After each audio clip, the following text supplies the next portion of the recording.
The Gemara Maseches Yuma discusses in a dramatic passage the reasons for the destruction of the first and second temples, the first and second Batei Mikdash.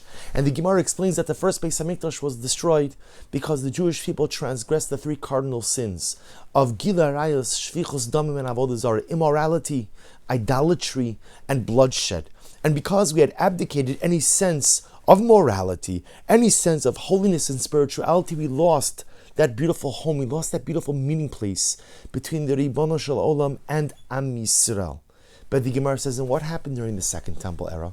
What did we do so wrong that warranted the loss and destruction of our beautiful Beis HaMikdash? So the Gemara points out, Jews were learning Torah, Jews were keeping mitzvos. Again, it appears, at least on a spiritual level, that things were going okay during the Second Temple era. There wasn't the rampant idolatry, immorality, and bloodshed like there was during the First Temple era. So why did we lose our second Beis HaMikdash? To which the Gemara said, because of sinas chinam. Sinas chinam. We normally translate this phrase as baseless hatred. While it's true that perhaps spiritually we were intact, interpersonally we had become unraveled. Relationships were frayed. Sinas chinam means not simply that people didn't get along, but at the end of the day there was an animosity. There was a hatred, like the Gemara discusses. People would act friendly towards one another, but then behind each other's backs they would stab each other. Behind each other's backs they would undermine. Behind each other's backs they would sabotage. So whereas everything may have been spiritually intact during the Second Temple era, there was sinas chinam, there was baseless hatred. And this is a phrase that we are familiar with. I think more often than not, we discuss this concept of sinas chinam often during the 3 weeks.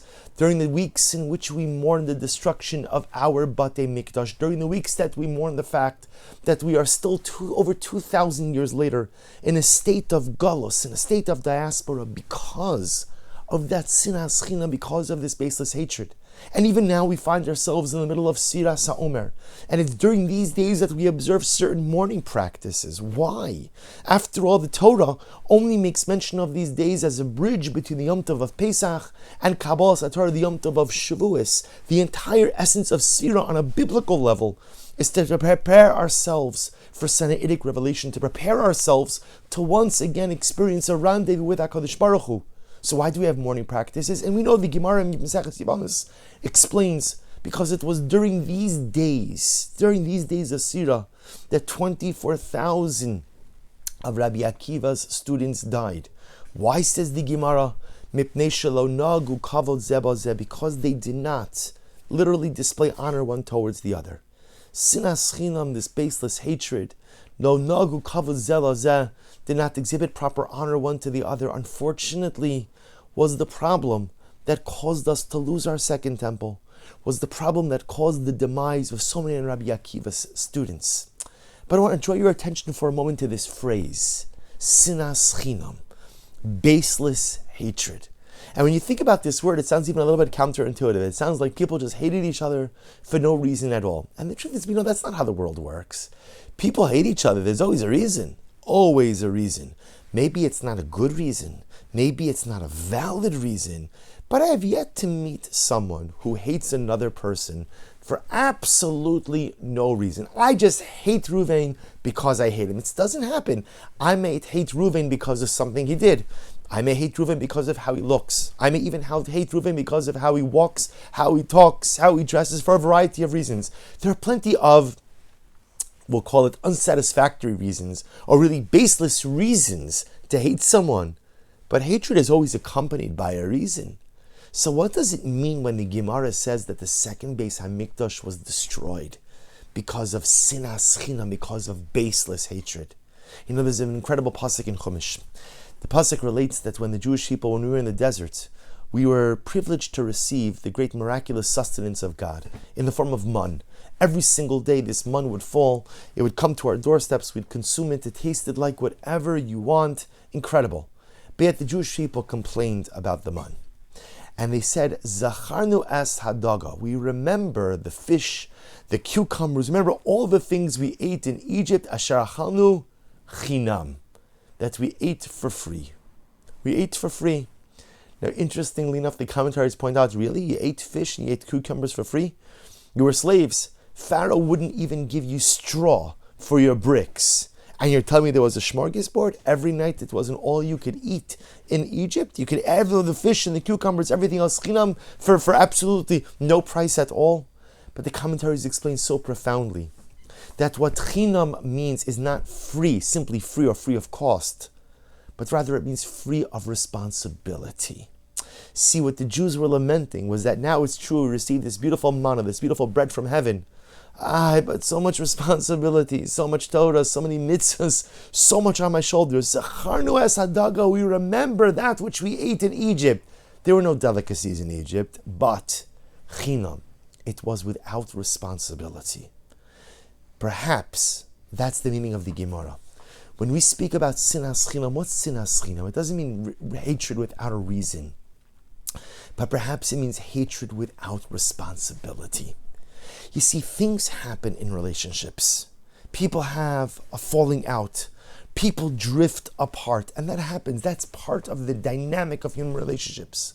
But the question is, what do you do in the aftermath of a relationship rupture?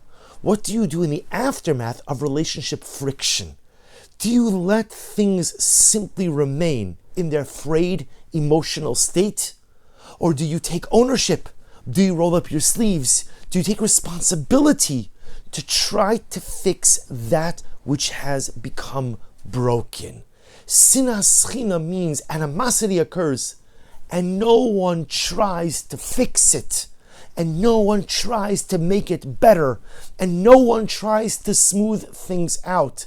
The fact that we fought in the Second Temple era, the fact that we didn't get along, the fact that there were differences of opinion that often led to clashes and separation, that's part of being a people.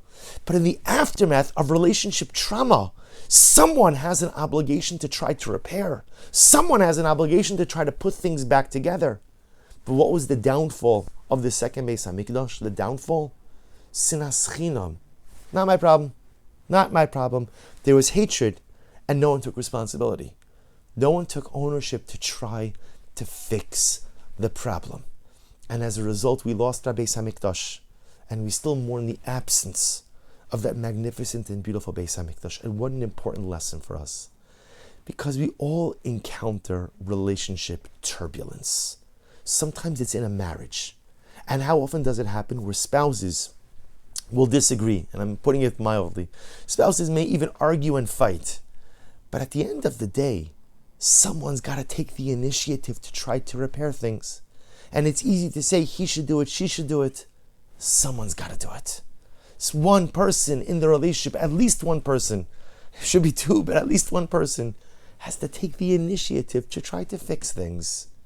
And in life relationships, in friendships, in community matters, in cloud matters, we have falling out, we have disagreements. Someone's got to take the initiative to try to put things back together. And putting things back together is a relative term. Sometimes putting things back together means I kind of put out the fire, and we become friends again. Sometimes it's good to put out the fire and we're not friends anymore. We're just going to go in our separate ways. And sometimes taking the initiative means trying. I may be unsuccessful. I may be unable to go ahead and repair that which has become broken, that which has frayed. But at least I tried. At least I tried. We lost our Beis HaMikdash not simply because Jews fought, but because Jews fought. Relationships frayed, and no one tried to put it back together.